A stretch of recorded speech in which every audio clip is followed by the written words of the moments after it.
Olá, tudo bem? Sejam muito bem-vindos ao nosso podcast, o podcast do One Cara de Leão. Se você ainda não ouviu nenhum episódio, já temos alguns episódios muito legais. Nós sempre temos um livro base para que a gente possa compartilhar aquilo que foi mais importante para os nossos corações, aquilo que nos chamou a atenção, que nos faz refletir. E hoje nós estamos aqui falando sobre 2 Coríntios e cada edição, cada episódio, a gente traz um pastor e um convidado, mas hoje é um dia muito especial que hoje nós temos 2 pastores. Então, sejam bem-vindos, Pastor Cláudio, /pai, e Pastor Daniel. Podem se apresentar. /amigo. Pastor Daniel, /amigo. Meu nome é Caleb, todo mundo já conhece. Se você não me conhece, só pesquisar nas redes sociais que estarei lá. @Caleb Gonçalves. Bom, graça e paz. Eu sou o pastor Daniel, sou um dos pastores auxiliares aqui da nossa comunidade. É a primeira vez que eu participo com vocês aqui, embora eu assisti todos os outros episódios e quero incentivá-los a também assistir, que é uma bênção, viu?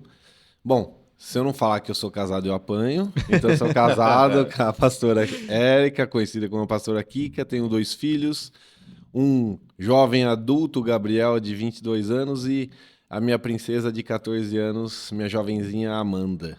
E também agora temos a Coco para ficar mordendo a gente lá em casa. O neném adicional. Mas assim, já estou há um bom tempo em nossa comunidade e sou muito feliz aqui com os nossos irmãos. E é isso. Estamos juntos. Bom. Seja bem-vindo. Obrigado. Pai, já é a 2ª vez. É a 2ª vez presente aqui com vocês. É sempre uma alegria poder falar a respeito das coisas de Deus. Sou completamente apaixonado pela Bíblia, embora as minhas pregações nunca saem do livro de Gênesis. Né? Ao longo dos muitos anos eu não consigo sair de Gênesis. Quem né? sabe vem números aí, gente. Então, assim, é fantástica a palavra de Deus e poder refletir, conversar, dialogar, construir possíveis reflexões é sempre um momento muito, assim, que eu me agrado, né, e gosto de participar. Para quem talvez não me conheça, Cláudio Gonçalves, né, pai de 3 filhos, o Caleb, né, esse jovem bonito dos olhos verdes, azuis que estão aqui. Audiodescrição. E o Kaique e o Kainan e a minha esposa Flaviana, né, a pastora Flaviana. Também tenho por formação a psicologia, atuo como psicólogo clínico e também formação como bacharel de teologia. Então, assim, isso permite com que a gente possa fazer um trânsito legal aí sobre vários temas, né? Não somente do ponto de vista teológico, mas daquilo que a vida tem a nos questionar e a nos provocar. Então, muito obrigado aí pela acolhida. Seja muito bem-vindo, você que está nos ouvindo aí. Você esqueceu do nosso adicional. O nosso adicional, a Nala Dias Gonçalves, né? É a nossa Beagle de 5 anos, né? Totalmente carente, né? Que independente de quem chega em casa tem que fazer carinho, tem que cumprimentar ela. Mas é a nossa alegria, né? Igual às vezes o Caleb fala, nossa, é muito difícil de imaginar como era a nossa vida sem a Nala. Porque a Nala chegou e revolucionou o conceito de bem carinho. o que é isso. A gente não tinha muito. Agora, chegar em casa e não dar oi pra Nala, ela vai ficar no seu pé. Acho que a Coco também é assim, né? Sim. Até você ir lá e falar com ela, ela não vai sossegar. A primeira que me recebe quando eu chego do trabalho fica lá no portão, já com o rabinho balançando, na hora que eu abro o portão ela pula em cima, né? É muito interessante. Muito bom. É muito bonito a forma como os animais conversam com a gente, na verdade, né? Para quem não conhece a história da nossa cachorrinha, ela foi adotada, já adulta. E ela passou por um monte de trauma, ela foi abandonada, então ela, assim, é uma história de resgate. E eu percebo com as atitudes dela, com a comida que a gente dá, tudo, a gratidão que ela faz questão de passar pra gente pelo cuidado que ela reconhece o cuidado e retribui que a gente tem. É muito interessante, né? Isso nos faz observar aí nós seres humanos. Será que a gente faz a mesma coisa? E hoje, e aqui no nosso assunto, depois a gente vai ter até um pouquinho do recorte sobre a gratidão. Depois a gente volta nisso, que eu acho Com que vai ter certeza. muita coisa pra gente falar É, sobre. Vamos ver quanto tempo a gente vai fazer o nosso podcast hoje. Taires, Eliseu ali na parte de trás, comandando aqui o podcast. E a minha prima Nicole de Belo Horizonte também tá aqui no backstage, apoiando com suas orações. Falando em oração, hoje que foi 15 de julho, o dia que nós estamos gravando esse podcast, a gente acabou de sair do primeiro congresso de oração aqui da nossa comunidade. Então, se a gente cair no assunto de oração e nunca mais sair dele, a gente faz uma parte 2 sobre o que é o livro de 2 Coríntios. Mas acho que é o tema que tá fervendo aí pra vocês, né? sim, estamos contaminados, né? Desde as 8 horas da manhã, né? Mergulhados aí nesse seminário da Rede de Fogo, que é o nosso ministério de intercessão, cuja responsabilidade é do pastor Daniel, pastora Érica também, né? E assim, foi muito precioso esse tempo, nos estendemos até, acho que quase 17 horas, né? A proposta era às 16 horas encerrar, mas foi assim algo muito gratificante podermos estar trabalhando esse tema oração, né? E os seus desdobramentos dos tipos de oração, intercessão, foi algo muito precioso. Isso aí. Bom, então vamos lá no nosso livro, 2 Coríntios. Se você não leu, ele é super curtinho. Você pode ler depois desse episódio, ou então você pode pausar, ler e depois voltar a esse episódio. Você pode escolher a ordem que for melhor para você.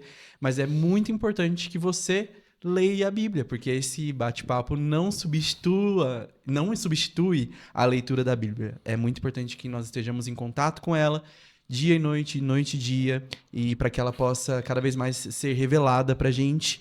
E acredite, Deus fala com cada um na sua individualidade, e às vezes você não bota muita fé em você, mas Deus bota fé em você. Se você lê, o Espírito Santo clareia e faz com que você aprenda muitas, muitas coisas.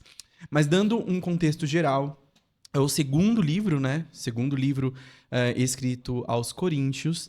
Então, teve ali um momento que não estava acontecendo coisas muito legais com aquela igreja. Paulo escreve a primeira carta. As pessoas não ainda tocadas, quebrantadas, não aceitaram algumas coisas e não mudaram alguns posicionamentos. A gente tem ali uma segunda visita de Paulo e ele sente a necessidade de escrever mais uma carta a essa igreja, né? Então, essa é a segunda. Depois, se você quiser saber um pouquinho mais sobre essa igreja, você pode ler lá em Atos. E também ler 1 Coríntios, que é super necessário, né, gente? Para entender o 2, precisa entender o 1. Então, vai ficar mais detalhado. Mas aqui, de forma para que a gente possa até conduzir esse bate-papo de forma mais fluida, a gente pode entender que esse livro está dividido basicamente em 3 partes. Uma primeira parte, onde Paulo se reconcilia com o povo de Corinto, com os coríntios. Uma segunda parte, que é o que eu já falei aqui com spoiler, pastor Daniel, sobre a generosidade. E a última parte, Paulo utiliza para, mais uma vez, tocar ali naquele pontinho, aqui no estudo que eu até li, fala o último desafio de Paulo ali para aquele povo, daquele que a gente vai falar que não estava enxergando-o como uma pessoa usada por Deus para que pudesse exortar essa igreja. Então, basicamente, esses 3 pontos. Então, a gente volta e vamos nessa parte de reconciliação com o povo de Corinto. Nesse momento, o que está acontecendo ali? Paulo, ele que formou essa igreja, e o povo não estava dando atenção àquilo que ele dizia, porque outros pregadores surgiram, pregadores que eram muito mais eloquentes, que tinham mais dinheiro, que sabiam talvez se portar melhor perante ali a sociedade.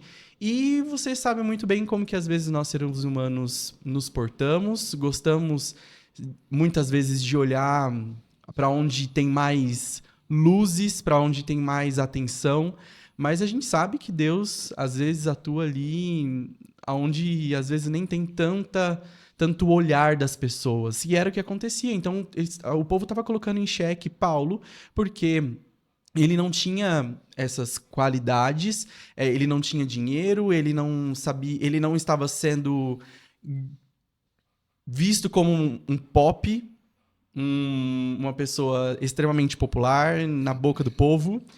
E então o povo resolve que não quer absorver essas orientações que Paulo traz e se coloca contra. Então, eu até estava comentando, nossa, vamos fazer o primeiro paralelo, né?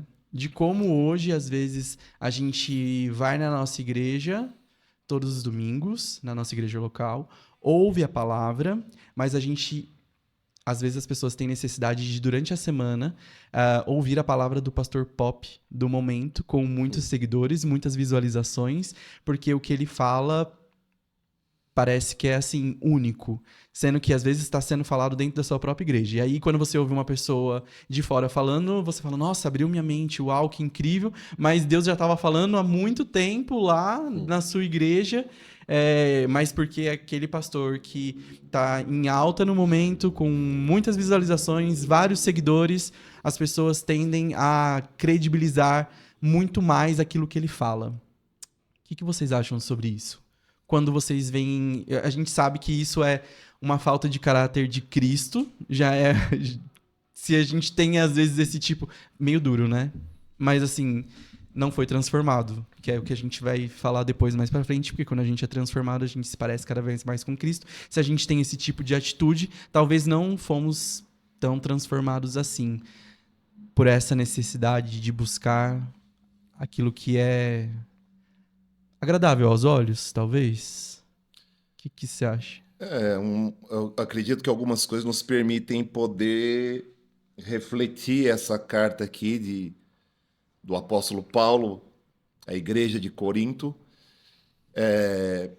Isso me faz lembrar de um teórico da fenomenologia chamado Martin Heidegger. E daí ele tem um texto que me é muito caro, que é falar sobre o ser e o tempo. E aí ele mostra o homem no contexto do tempo. O homem, ele está inserido no tempo, e por conta desse tempo no qual ele está, esse tempo influencia o tipo de ser humano, o tipo de homem que ele é. Então, se a gente pegar um homem antes das guerras mundiais, a gente vai encontrar um tipo de homem que tinha um certo ideal, uma certa perspectiva do que era a vida, do que era o mundo e até do que era Deus.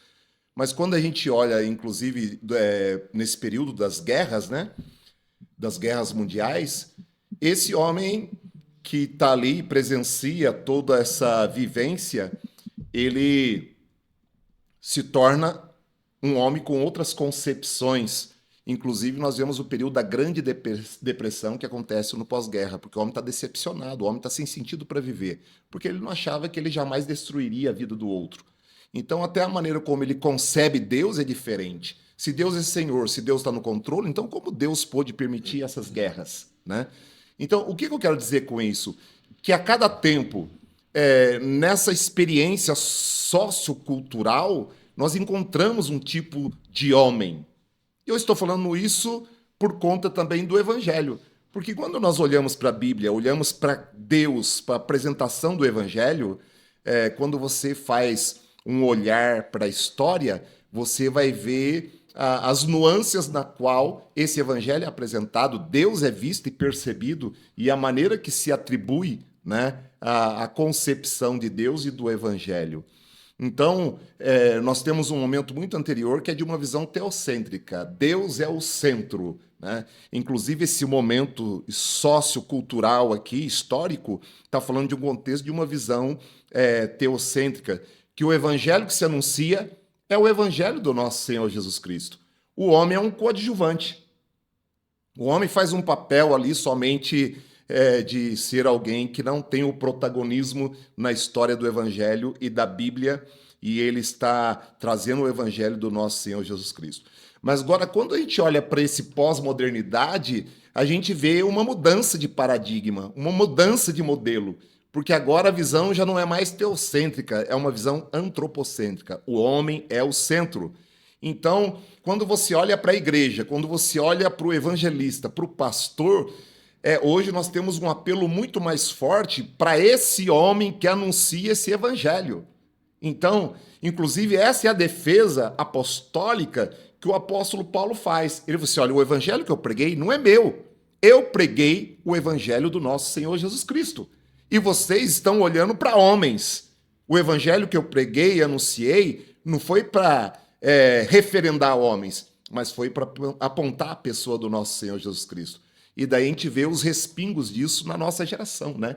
Que daí, que tipo de evangelho a gente está ouvindo? É o evangelho do nosso Senhor Jesus Cristo?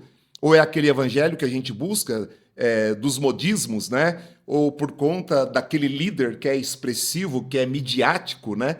Ou é o evangelho do fulano de tal, né? Ou então as chamadas teologias, né? É a teologia A, a teologia B, né? Então meio que se perde na proposta do evangelho do nosso Senhor Jesus Cristo. Então, acredito eu, até nesse tempo, né, que eu acabei gastando, né, assim, justamente no intuito de querer trazer essa compreensão para a gente fundamentar as nossas reflexões, né, é que a igreja tem uma responsabilidade em preservar aquilo que nós recebemos dos nossos pais espirituais. E aquilo que nós recebemos dos nossos pais espirituais foi o evangelho do nosso Senhor Jesus Cristo. Né? Então não é o poder do fulano, do beltrano, não é o tal homem, o tal ciclano, beltrano, né? Mas é o evangelho do nosso Senhor Jesus Cristo. Aí fica sempre o desafio da gente entender para que a gente está fazendo e o real objetivo final. Porque aqui Paulo, a todo momento, diz que ele faz isso, não... ele traz até o paradoxo da cruz, né? Do tipo, não é... Quem eu tô querendo mostrar, quem eu tô querendo... trazer glória e luz é para aquilo que, pro sacrifício que foi feito, é para a vida de Jesus, é para o verdadeiro rei, que é o grande paradoxo de ser o rei desprezado por todos, de ser humilde, de ser de trabalhar com coisas manuais. Então existe esse paradoxo e que às vezes a gente acaba credenciando certas figuras por aquilo que elas são e desempenham, mas não por aquilo que elas apontam e finalizam. Acho que esse é um ponto extremamente importante da gente entender para onde as nossas ações estão apontando e onde as nossas ações estão finalizando. E tem a questão da real motivação, né? Uhum. Qual que é a motivação por trás da ação? Paulo, nessa carta, ele chama a atenção o tempo todo. Olha, nós não distorcemos o evangelho. Nós pregamos o evangelho do nosso Senhor Jesus Cristo. Nós estamos falando aquilo que nos foi ensinado. Nós estamos transmitindo, ou seja, tudo que ele faz, a real motivação dele é o evangelho do Senhor Jesus Cristo. E todas as ações que ele tem aqui, ele está apontando para Jesus. Eu estava lendo um comentário bíblico falando exatamente de que por conta da cultura helenista, dos gregos. Da mesma forma, fazendo um paralelo com os dias de hoje, eles estavam interessados em pessoas eloquentes, grandes pensadores, homens que se colocassem a falar em público e chamassem muito a atenção e falassem coisas extraordinárias. E esses mesmos homens eloquentes estavam deixando a igreja confusa, porque se apresentavam e falavam melhor do que Paulo. O próprio Paulo diz isso, olha, eles falam melhores do que eu. Só que qual é o conteúdo que eles trazem? Que é o que o pastor falou. Uhum. Então, era o que o povo queria ouvir? Talvez. Exato. Qual que é a real motivação por trás daquelas palavras? Inclusive, Paulo, depois ele vai apertar o teor da carta aqui, ele vai falar, olha, se esses homens abusam de vocês, se eles estão pegando dinheiro de vocês, se eles estão oprimindo vocês, vocês aceitam. Mas quando eu vou pessoalmente, presencialmente, e com amor trago à luz o evangelho, vocês rejeitam. Então, assim, ele está chamando a atenção justamente por conta disso. Qual que é a real motivação por trás de tudo isso que está acontecendo? E aí a gente cai nessa tônica que o pastor Cláudio falou, de que quem está sendo apontado nessa história? É Deus ou é o homem, né? Então, assim, Paulo, ele é incisivo, ele questiona, ele chama a igreja a ter essa percepção. E eu entendo que isso fala muito conosco nos dias de hoje, né? Qual a nossa real motivação? Como você bem disse, o que eu espero encontrar quando eu vou buscar um alimento fora da minha igreja? Não que seja errado, não, né? Mas... Não, eu, particularmente, eu assisto pregações de pastores, eu estou antenado com com o que homens de Deus estão ensinando. E eu não vejo uma doutrina, um ensino diferente do que recebemos aqui, porque a base é a palavra de Deus. Só que eu sei que, dependendo de quem eu for ouvir, não vai ser essa doutrina do evangelho. O que será ensinado vai ser algo distorcido, vai ser meias verdades, podemos dizer assim. Não é a revelação da palavra. Eles vão buscar se autopromover ou promover o bem-estar do que aquilo que as pessoas querem ouvir e não do que o evangelho tem a dizer. É interessante. Eu acho que fala muito conosco isso, né? Sim.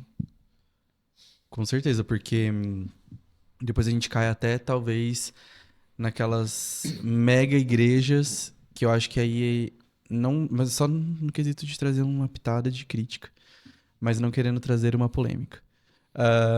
Do tipo, igrejas extremamente cheias, aonde se fala o que se quer ouvir. Se fala, vamos fazer um pequeno recorte aqui, prosperidade. A igreja lota. Tá todo mundo ali. Mas porque é o que se quer ouvir. É uma pílula de motivação para você começar a sua segunda-feira do tipo, sou cristão, glória a Deus, eu posso, eu conquisto, eu vou e Deus vai abençoar as minhas finanças. Sabe? Coisas do tipo assim. Toda vez que eu vejo uma igreja extremamente grande, não que eu questiono, mas eu sempre fico com aquela coisinha assim... O que será que tem ali? Porque já aconteceu comigo de grandes igrejas que eu achava muito massa, muito legal, e aí veio pro Brasil e por ter amigos internos e ver que... Não que as igrejas sejam perfeitas, tá? Porque todas as igrejas são feitas de pessoas, pessoas são imperfeitas, todos nós precisamos sempre ser moldados e transformados. Mas o quanto... igual, por exemplo...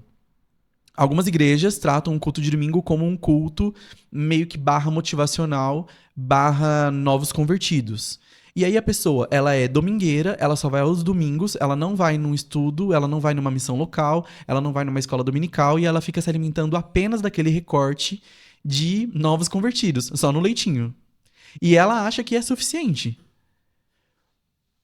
Talvez. E aí eu fico pensando que eu não concordo 100% com isso, de que toda semana a gente tem que ter esse recorte de este culto é para novas pessoas convertidas, porque eu acho que se a gente fala sobre dinheiro, se a gente fala sobre se é uma exortação ou se é qualquer outra coisa, mas sendo da Bíblia, se o Espírito Santo se movimenta, pessoas se convertem. Então, essa é uma coisa que eu super questiono, que eu sempre fico com uma pulguinha atrás da orelha, de ver igrejas extremamente grandes e entender o que será que tem ali que talvez seja um gap meio do mal. Meio que vai ficar ali um buraco. Como eu falei, não é pra causar polêmica, só pra gente ficar pensando sobre isso. Porque é óbvio que todo mundo vai olhar pra essas igrejas, onde rola muito dinheiro, tem uma super estrutura, é convidativo, a gente gosta de estar num lugar gostoso, a gente gosta de comer uma comida gostosa, a gente gosta de estar com pessoas bonitas, isso é ok. Mas esse não é, o clubinho não é o objetivo da igreja.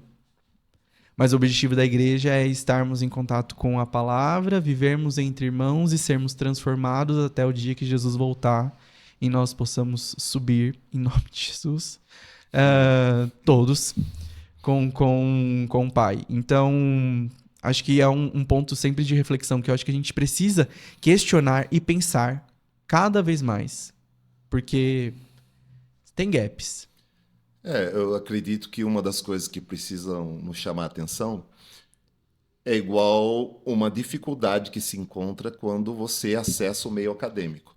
Você vai fazer uma graduação. Até o antigo terceiro ano, né, do segundo grau que você fazia, de certa forma, a maior parte, 90% das palavras eram de conceitos gerais de senso comum. Mas quando você vai para uma formação acadêmica, para uma graduação, aí você descobre um outro universo que cada palavra por detrás dela tem um conceito.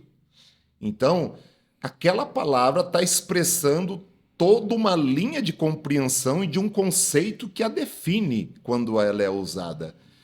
E eu creio que isso é uma das coisas que precisa nos chamar a atenção. Porque quando a gente fala igreja, o que realmente vem a ser a igreja? Porque a palavra igreja, né, eclésia, é uma palavra que está no senso comum. Mas o que verdadeiramente faz com que a igreja seja a igreja, né? A igreja do nosso Senhor Jesus Cristo, né? Existe alguns padrões definidores que identificam ela como igreja, né?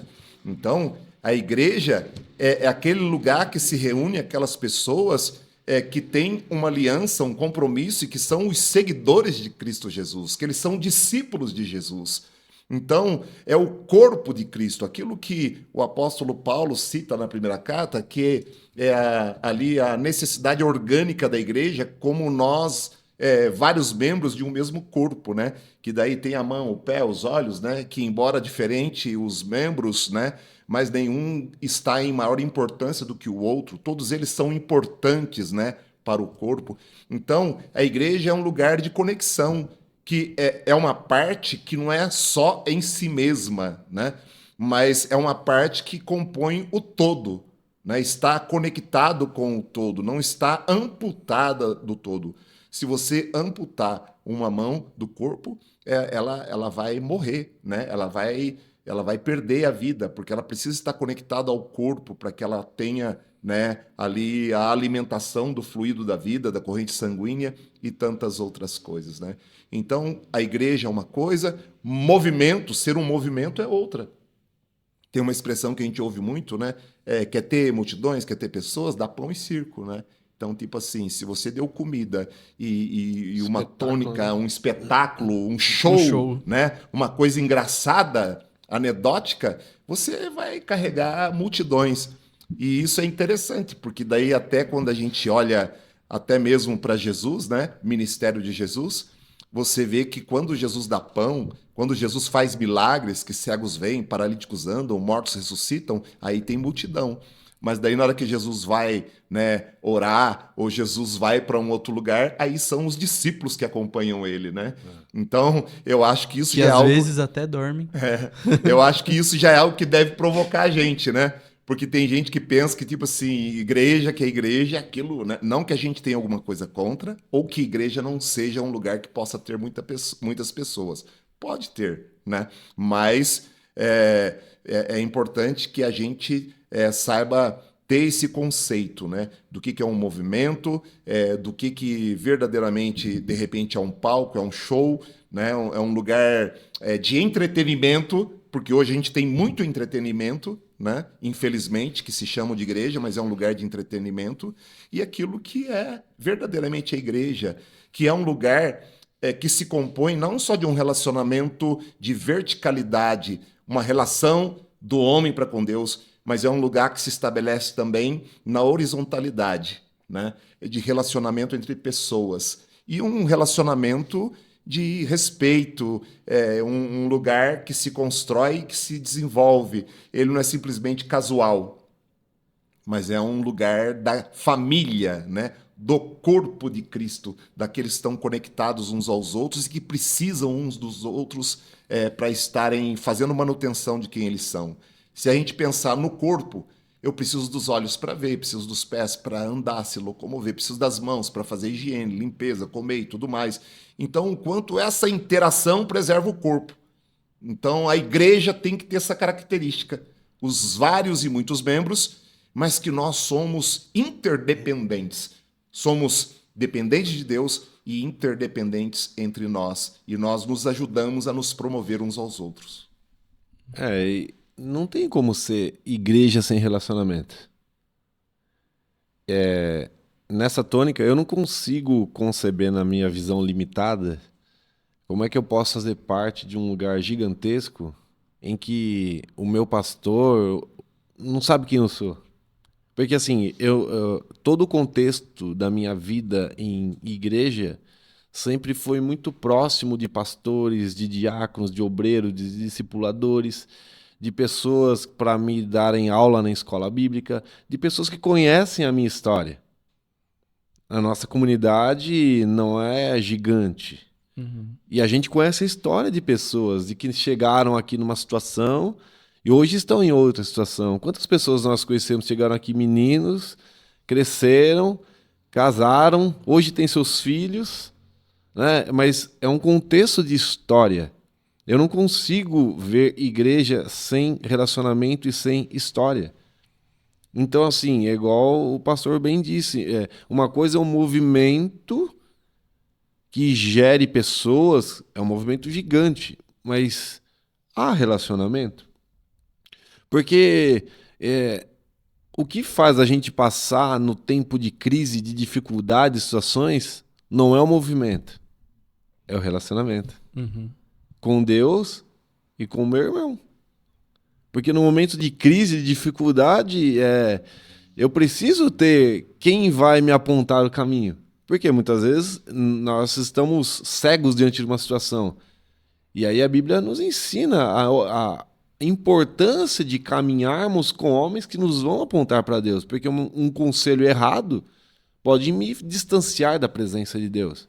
Agora, eu não consigo conceber a ideia de estar num lugar gigante, mas que eu não tenho relacionamento. Não tá de fato conectado. Exato. A não ser que essa seja justamente a minha proposta. Uhum. Eu quero estar num lugar onde eu não me conecto com ninguém e eu não presto conta. Isso não é igreja. Uhum. Para mim, na concepção, olhando a palavra de Deus, olhando tudo aquilo que a gente estuda, isso é um movimento. Isso não é igreja. Porque a igreja, ela é baseada em relacionamento com Deus e com o próximo. Nós sabemos quem são as pessoas. Nós nos importamos com os membros. Nós cuidamos dos membros. Se eu tenho uma unha encravada, eu vou cuidar, porque vai doer. Uhum. Da mesma forma é a igreja. Se eu sei que existe uma família, um irmão, alguém com problema, nós vamos ligar. Nós vamos atrás, nós vamos cuidar. Né? Até, é lógico, não vamos ser intrusos, porque existem limites que devem ser respeitados. E nós respeitamos. Mas assim, nesta concepção, olhando por este ângulo, eu não consigo ver como pode ocorrer um relacionamento num lugar gigantesco dessa forma. A não ser que seja muito bem departamentalizado, muito bem estruturada a questão de discipulado. Né? E existem igrejas, sim, existem. E são fortes, são abençoadas exatamente porque tem esse processo, tem esse cuidado, esse zelo. E nós precisamos fortalecer isso. A igreja que é forte é aquela igreja que é unida, que o corpo é um. Né? O cabeça é Cristo, mas a gente se movimenta conforme a orientação dele. E se o corpo bem cuidado, bem nutrido, como Paulo escreve, né, isso faz com que a igreja tenha saúde. Né? Então isso chama a gente a pensar um pouquinho, né? Chama, né, a gente a responsabilidade, qual é o tipo de relacionamento que eu quero ter com Deus e com o meu irmão. Né? Será que eu quero prestar conta para o meu pastor? Será que eu quero ter um relacionamento com um discipulador? Será que eu quero ser cuidado? Uhum. Ou eu só quero ir lá num culto para me sentir melhor, para continuar fazendo o que eu faço durante toda a semana sem prestar conta a ninguém? E pessoas saradas sempre estão com pessoas saradas. E da mesma forma acontece com pessoas doentes. E aí a gente já vê até aqui que essa igreja, ela no seu todo não estava absorvendo os ensinamentos que Paulo mostrava. Uma pessoa doente atrai uma pessoa doente. Pessoas doentes formam uma igreja doente. Então, a importância de a gente estar conectado, mas também a importância de saber ouvir aquilo que está sendo orientado. Né? Por isso que a gente tem essas estruturas de discipulado, entendendo e respeitando, lembrando que discipulado não é obrigado, não é um chapéu seletor que vai te fazer um match com o seu discipulador, mas é você encontrar um discipulador que você tenha vontade de falar, de compartilhar, que você se sinta minimamente confortável em fazer isso. Entendendo que ele é uma pessoa que Deus vai usar para poder te amparar, né? Então, até mesmo na estrutura aqui da nossa igreja. Não sei, mas, tipo assim, quando tem alguns casos extremamente difíceis, com certeza os discipuladores procuram pastores acima. E se não dá certo, se os pastores acima não sabem como proceder, a gente vai pro pastor presidente. Então, assim, Deus fala, Deus orienta e não há nada de ruim no discipulado. E o quanto é importante a gente entender esse processo e entender também os tipos de pessoas que estamos nos conectando e nos fortalecendo e criando dos nossos clusters dentro da igreja. Será que nós estamos fortalecendo e levando a igreja por um caminho saudável? Ou será que nós estamos mais contribuindo para que ela esteja desviada do seu propósito número 1? O discipulado fala de modelo, né? O primeiro modelo é Jesus Cristo. Uhum. E ele transmite isso aos seus discípulos. E nesta carta, interessante o que você está falando, Paulo ele começa a chamar atenção justamente para isso. Ele fala assim, olha, nós não estamos nos auto-recomendando. Uhum. Porque as pessoas pediram cartas de recomendação. Exato. Porque vai ter uma parte aqui na carta, nesta carta que ele escreve que as pessoas estavam querendo que houvessem cartas de recomendações, esse tipo de coisa. E ele falou, olha, não que nós estejamos nos auto-recomendando aqui, mas vocês conhecem a nossa história, vocês andaram conosco, vocês são nossos discípulos, vocês comeram a mesa conosco, vocês participam dos nossos sofrimentos, vocês conhecem a nossa história. É o que eu estava falando de estar numa igreja e ter relacionamento. E assim, e ele chama a atenção deles, olha, não é que a gente está se autoproclamando que vocês têm que seguir a gente aqui, não é isso. Mas vocês veem em nós, como líderes da igreja, o mesmo caráter que há em Cristo. E aqui nós não estamos, e ele fala claramente, nós não estamos distorcendo a palavra de Deus como muitos fazem. Nós estamos pregando o verdadeiro evangelho do Senhor Jesus Cristo. E é nisso que vocês precisam se apegar. E aí ele começa a dar uma série de instruções, falando, olha, nós passamos dificuldade, nós passamos problemas, mas vocês acompanham que essa nossa leve, momentânea situação, na verdade, está nos preparando por algo muito maior. Uhum. E aí ele começa a trazer de novo o povo para perto, ele começa a trazer a igreja para perto para voltar para este caminho, para falar, olha para nós, olha para a nossa vida, as nossas viagens, as nossas perseguições. E aí Paulo é até interessante que depois ele traz o currículo dele aqui num dos textos, fala, olha, eu apanhei, eu fui preso, eu fui espancado, tá lá no capítulo 11, lá já na frente lá. Mas ele começa a falar do currículo dele, por que isso? Vocês conhecem a minha história e eu conheço a história de vocês. Nossa, e eu acho isso uma estratégia, tipo, muito inteligente de Paulo. A igreja, as pessoas pedem, né, as validações, as cartas de recomendações, e ele fala que vocês mesmos são um reflexo dessa recomendação. Vocês são a carta sabe? viva. E eu achei isso tão sensacional, porque nessa primeira parte a gente tá falando sobre reconciliação, sobre trazer, igual você falou, trazer a igreja de novo com ele, abraçar, cuidar, que é de fato o que um pastor faz, cuidar do seu rebanho, orientar em amor, e como ele é inteligentíssimo de dar a volta por cima e trazer as pessoas pra dele de novo, do tipo, vocês são o reflexo das minhas credenciais. Se vocês estão aqui como igreja hoje, é por causa de mim, gente, acorda. E assim, ao mesmo tempo, eu acho que pra quem tava lendo, foi um tapa, né? Um tapa na cara, e acho que foi muito bom. Sim. Precisamos ser inteligentes. Estratégicos. Foi extremamente impactante, né? Essa maneira com a qual Deus inspira ele a dizer a respeito disso, né? Enquanto eles esperavam cartas de recomendação, talvez assinadas por grandes representantes e autoridades religiosas, né? E, no entanto, ele fala, se estão querendo uma carta, vocês são a minha carta, porque vocês são aqueles pelos quais eu sofri dores de parto, né?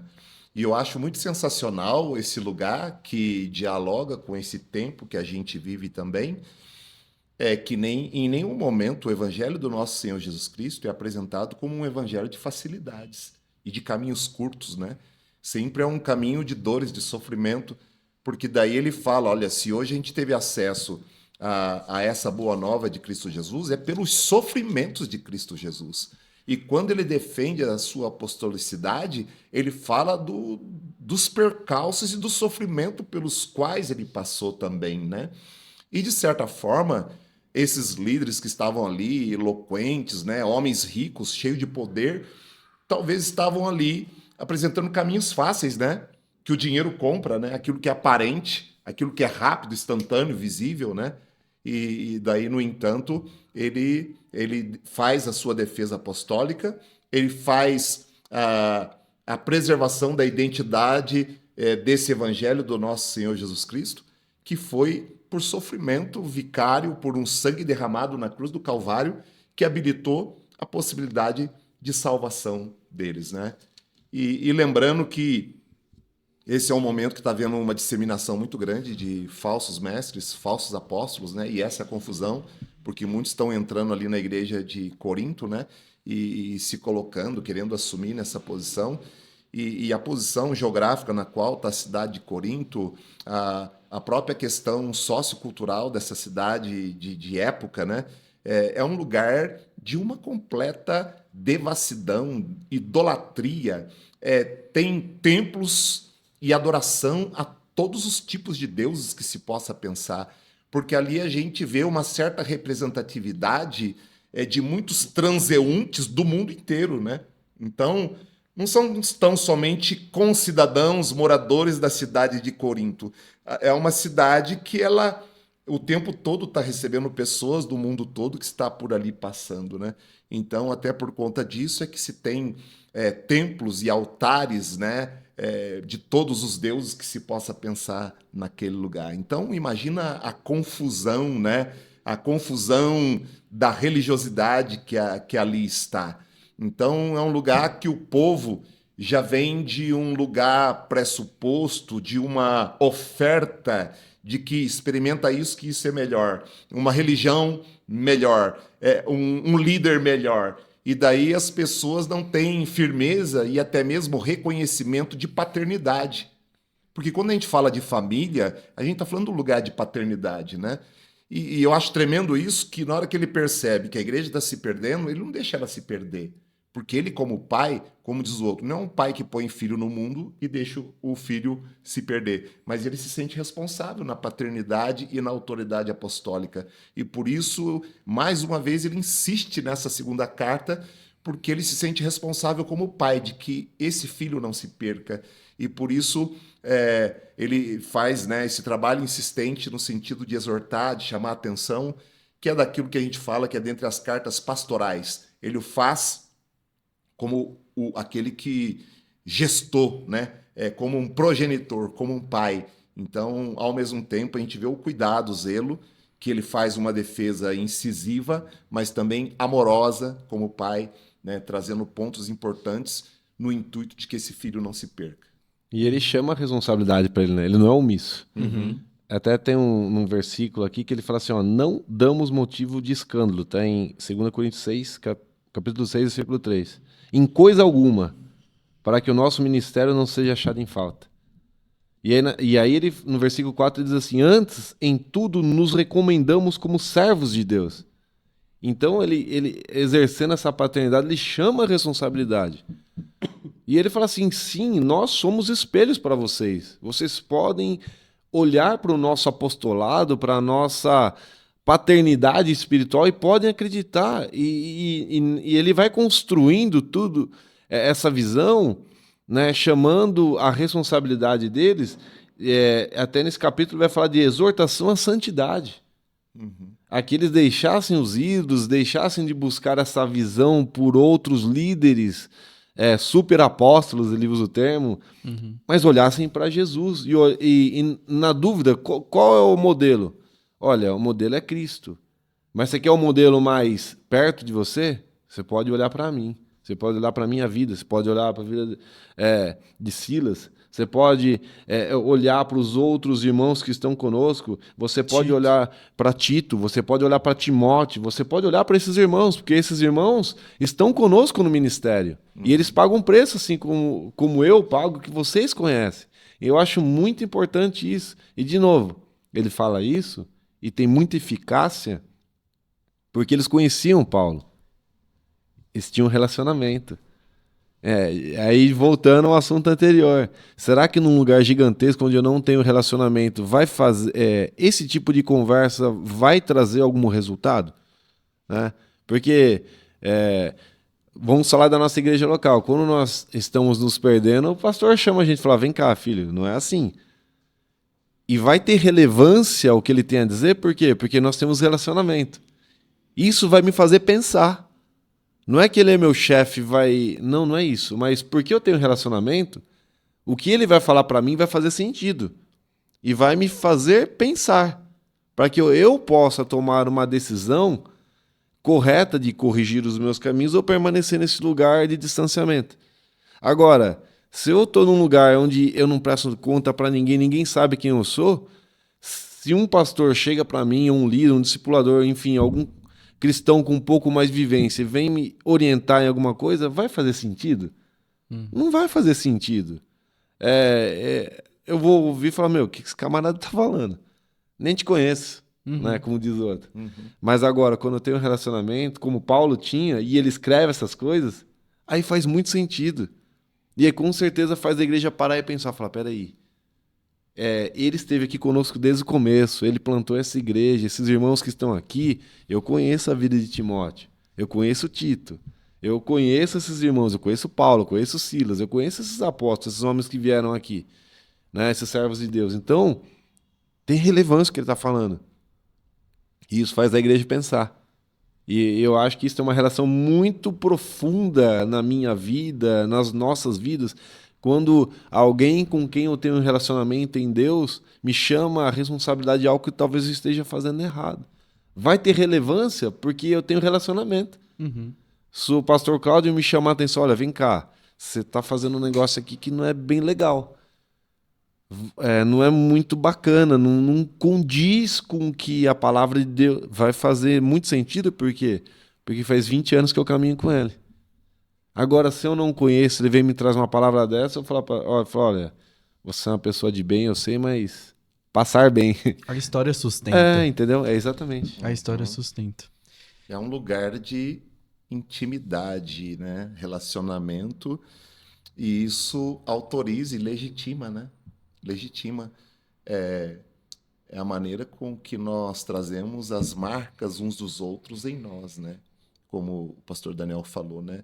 Faz parte da nossa história, no sentido daquilo que choramos juntos, nos alegramos, festejamos e celebramos juntos, né?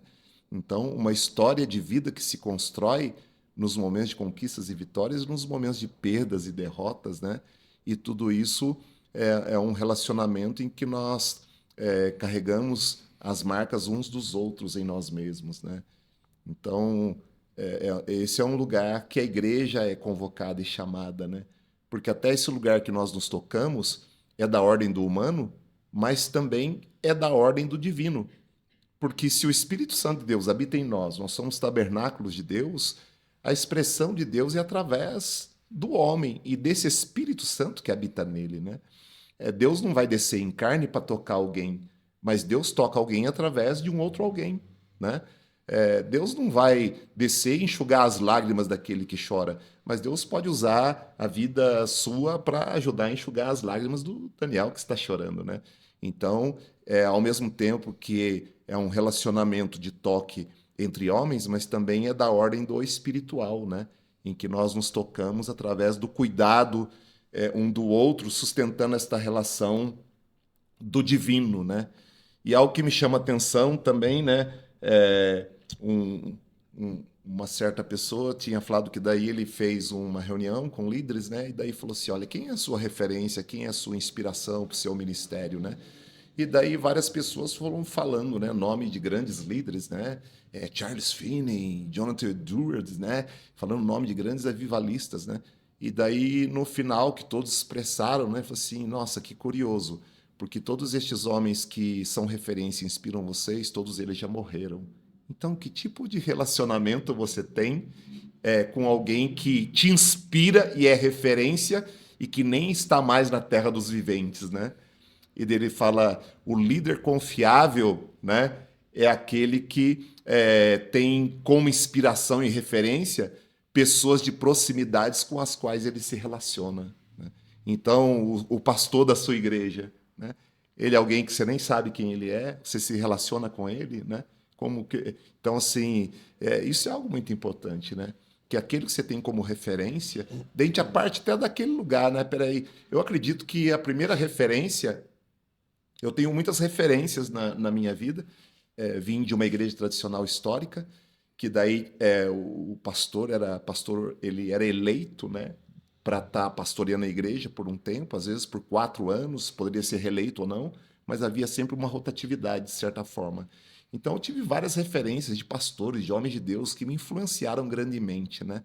Mas sempre, para mim, o meu pai foi se converter nos últimos minutos no leito de morte. Meu pai não era cristão, mas, apesar de, eu sempre tive a minha mãe, o meu pai, como referência, como líderes, os quais eu sempre respeitei. Então, eu acho que a gente precisa ter esse lugar para alcançar pessoas que nos inspiram, que são referências, que estão próximas de nós, pessoas que nós podemos tocá-las e que elas também possam nos tocar. Porque esse tipo de referência que a gente estabelece, que são de lugares intocáveis, não existe relacionamento, né? Não tem relacionamento.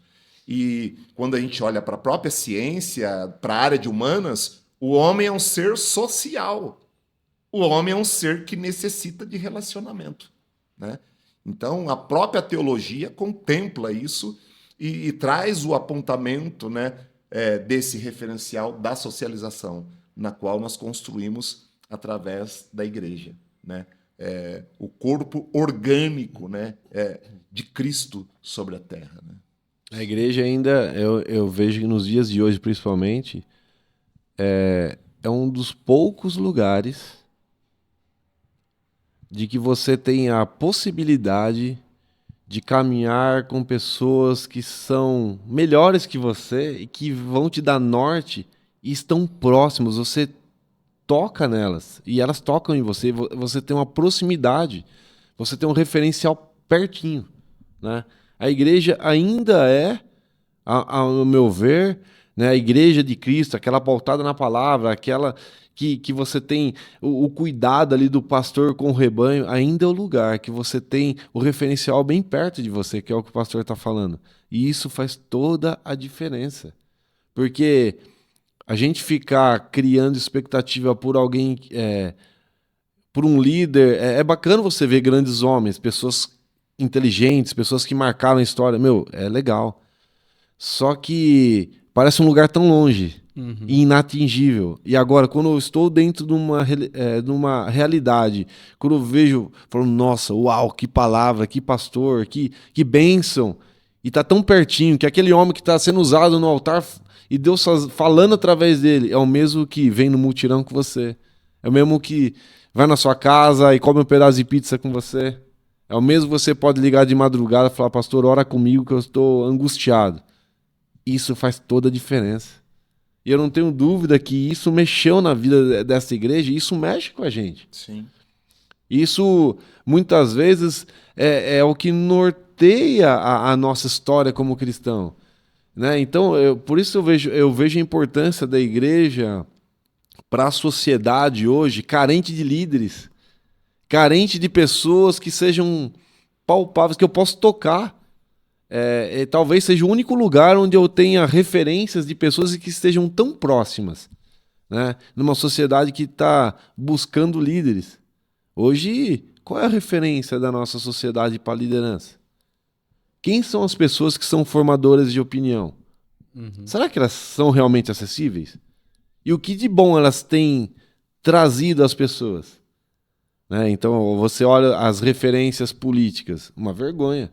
Você olha as referências que as pessoas têm de, sei lá, desses pop stars, talvez desses atores, atrizes, todos casamentos destruídos, todas pessoas que não têm muito a agregar para nós como cristãos.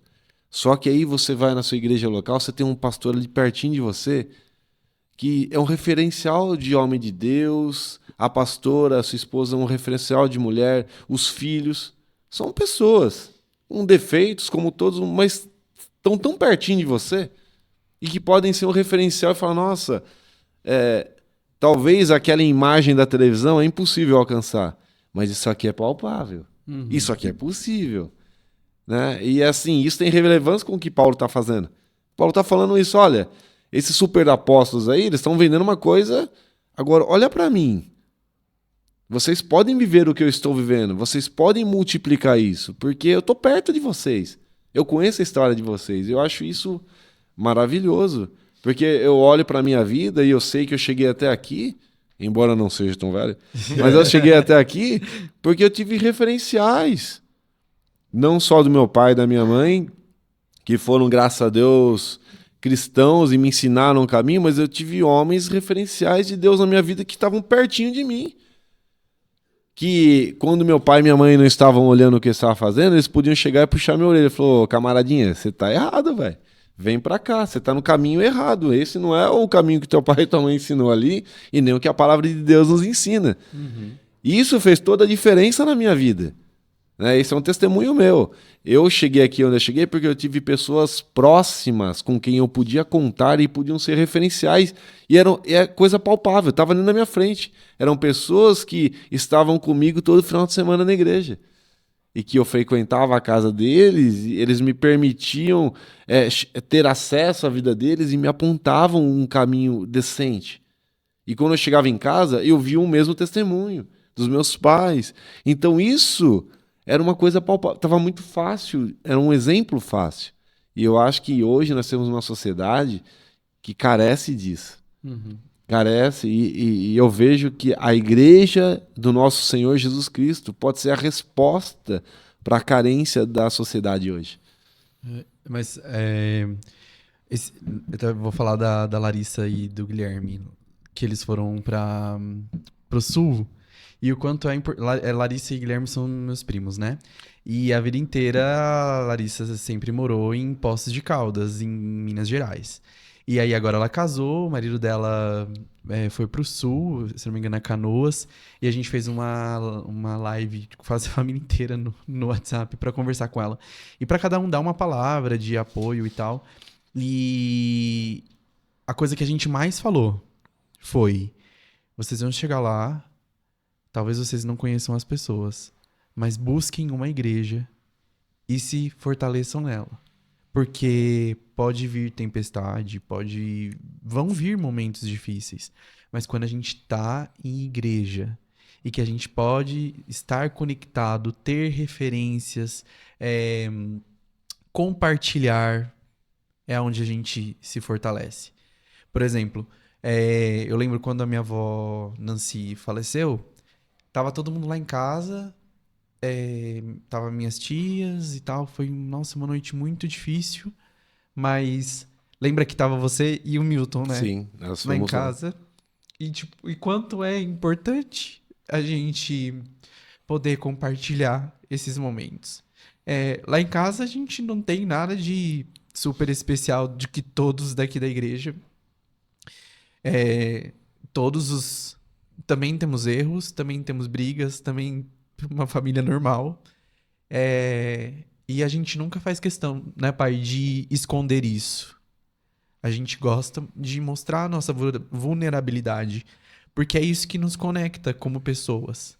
Naquele momento de muita dor, de muita tristeza, de ter perdido minha avó, vocês estavam lá. Então, essa conexão que a gente tem, e hoje você pode falar as coisas comigo, não que seja por causa desse momento, o Milton também pode falar essas coisas comigo, mas viver esse momento e compartilhar essa dor da minha vulnerabilidade, da minha casa, do meu tudo, porque a gente, na verdade, não tinha nada ali, né? Assim, o chão sai.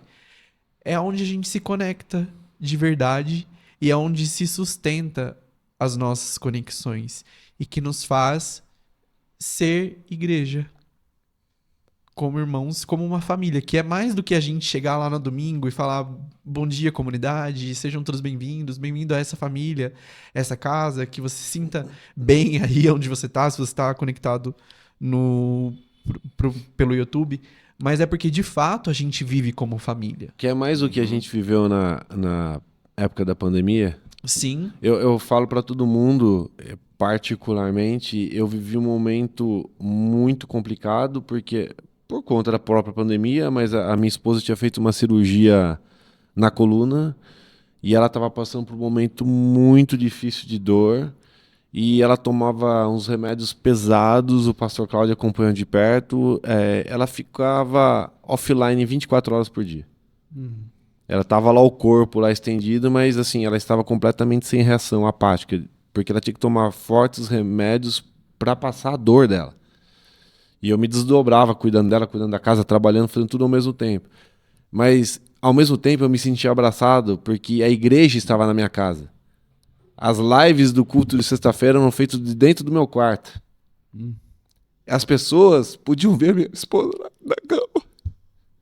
Como você disse, viam lá a nossa vulnerabilidade como família. Ela estava lá na cama, sem reação, por conta dos fortes remédios. Só que a igreja estava na minha casa.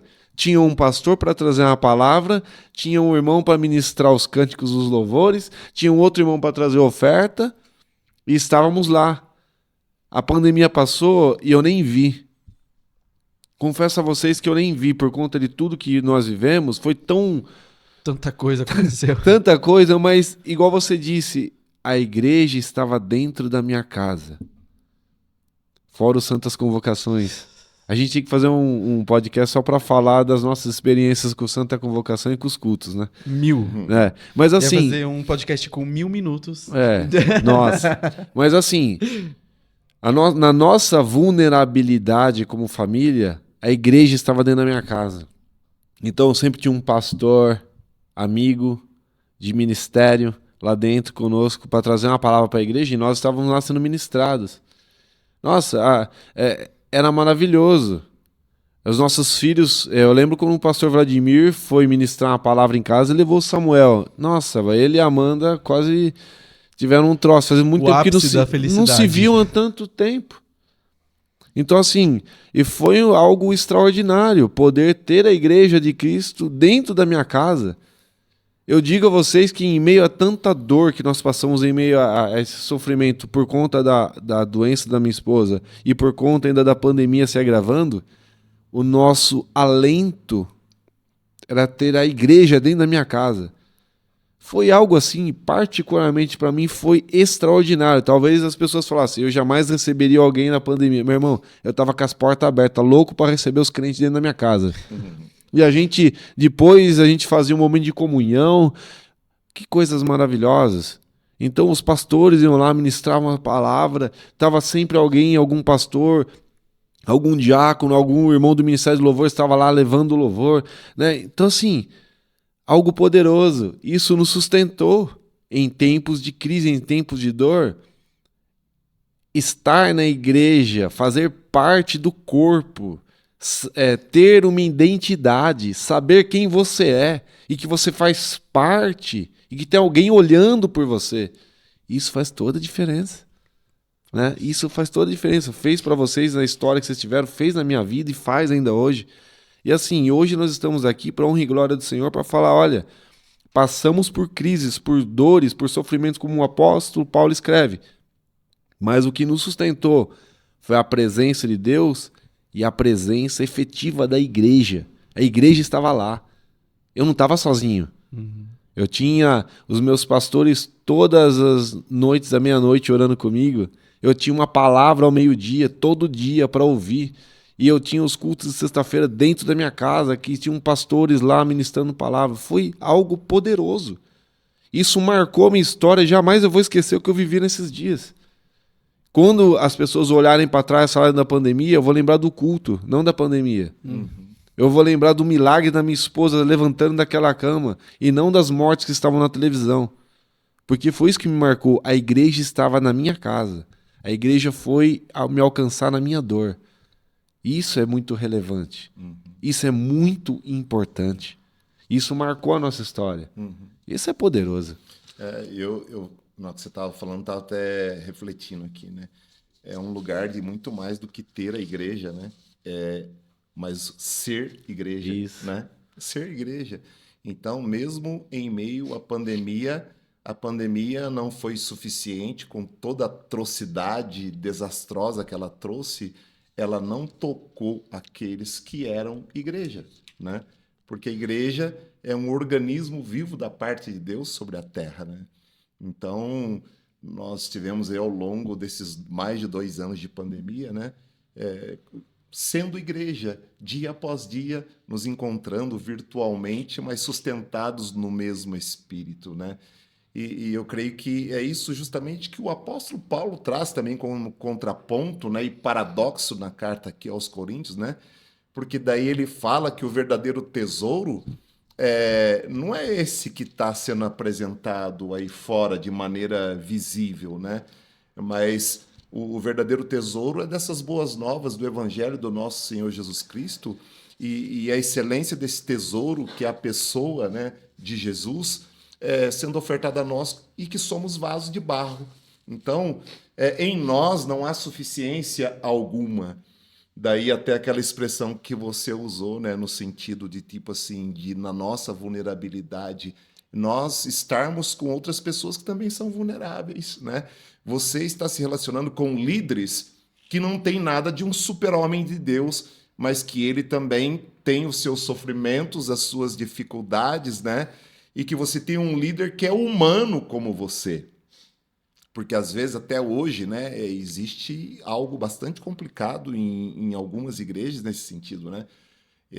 Que eles usam até uma frase, né? Tem o santo e tem o santificado, né? Então, tipo assim, peraí, eu sou o líder, eu sou o santo, né? Agora, os demais são santificados, que são santificados por conta da minha presença. Então, ele é tipo assim, ele é um Deus encarnado, né? Então, né? Então, Quase. não Um semi. eu estava até conversando com uma pessoa, ele falou que daí as pessoas tentavam se aproximar e tocar esse líder, ele falava, não, não me toque, não, não rela em mim, não, não põe a mão em mim, né? Porque eu sou santo, né? Então, peraí, que homem é esse, né? Um super-homem, né? Um super-homem de Deus.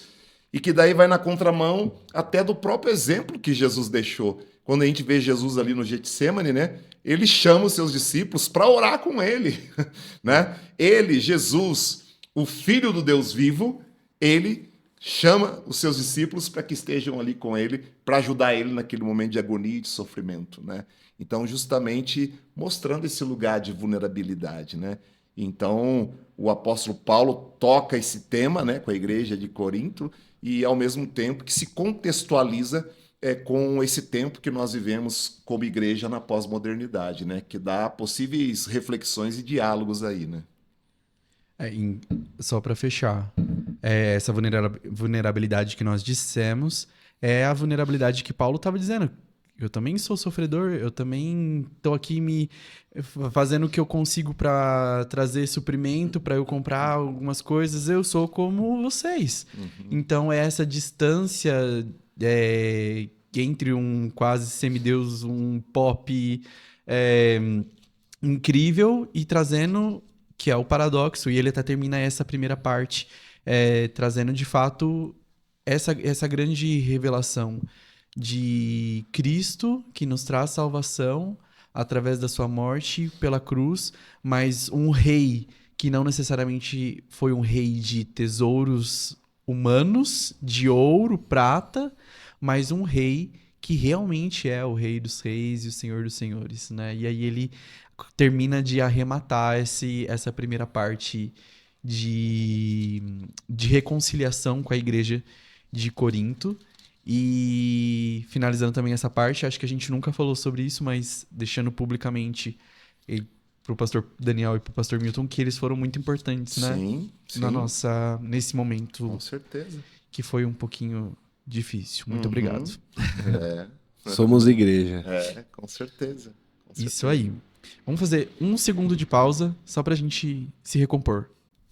Voltamos então. Vamos lá. Um pequeno pit stop, uma pausa meio obrigatória. Porque Depois a gente de ficou muito emocionado. Aí não ia rolar. Mas enfim, conseguimos completar a primeira parte, que é essa reconciliação de Paulo, e nós temos mais duas partes que não que elas não sejam importantes, mas são partes que acabam sendo mais corridas e fluídas ali no texto de 2 Coríntios. Lembrando que estamos falando então sobre o livro de 2 Coríntios, um livro escrito por Paulo a essa igreja. Então vamos lá. De 8 a 9, este bloco trata sobre uma generosidade esquecida. Paulo fala então que ele havia dito: vamos levantar uma oferta para abençoar os judeus cristãos que estavam em Jerusalém, porque eles estavam passando por muitas necessidades.